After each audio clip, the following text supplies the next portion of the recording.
Shame that tune! Let's bring up our second contestant. Why the hell not? Okay, please give a warm Streets and Sanitation District of Chicago, Illinois welcome to Josh Zagoren, everybody. Josh, come on up.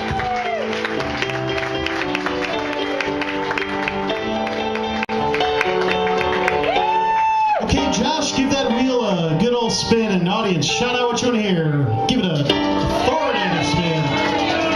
Round and round it goes. Hey, 19. Hey, 19.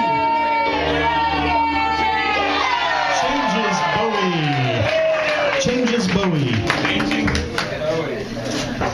I wrote mine. Like an overachieving jerk. Apologize. It's okay.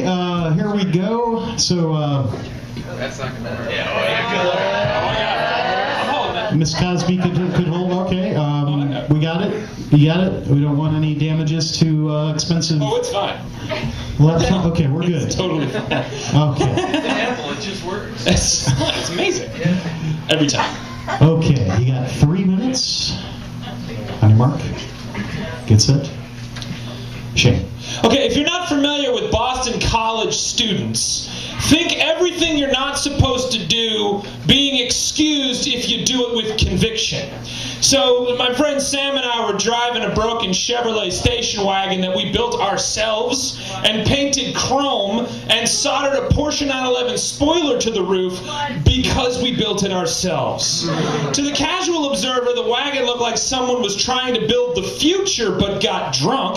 To the motorists on the road, the thing looked like the sun. It had only 3 brakes, so you could change lanes when you tapped the pedal.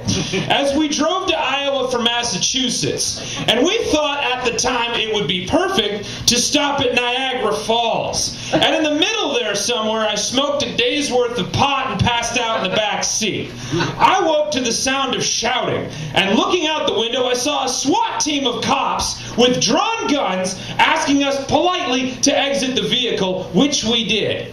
It was searched, as were we, and I was sent into one cold room while Sam was sent into another. In the room I was in, a cop entered politely, and he asked me to remove all my clothing, and then he proceeded to inspect my ass with a gloved pointer finger, asking, quote, if he'd find anything up there. Which to this day I still don't know how I would have answered. This was 9 in the morning, by the way. So then flash forward, totally not high anymore, Sam and I are sitting in the chief's office while he grilled us as to why we thought it would be a good idea to drive around the Canadian border with a bag of pot. To which both Sam and I responded in tandem, quote, we're in Canada?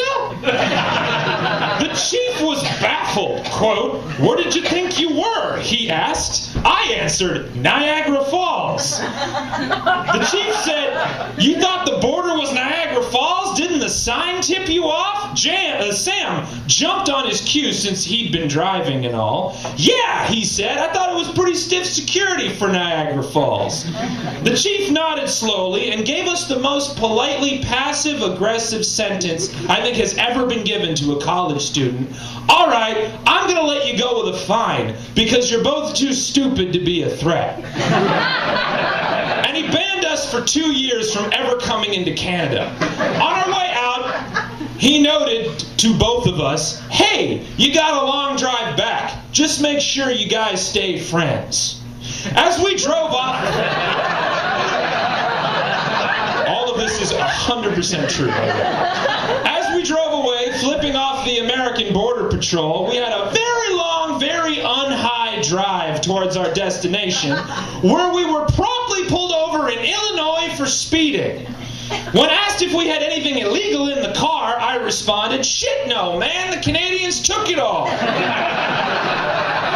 The Illinois trooper, perhaps bored, perhaps baffled, told us to hang on a second. Then he proceeded to get his partner out of the squad car to come and hear the tale. At the end of the story, wait for it, the Illinois patrol were laughing so hard they asked if we wanted to smoke some cigars they had stolen from the mayor's office. And we did.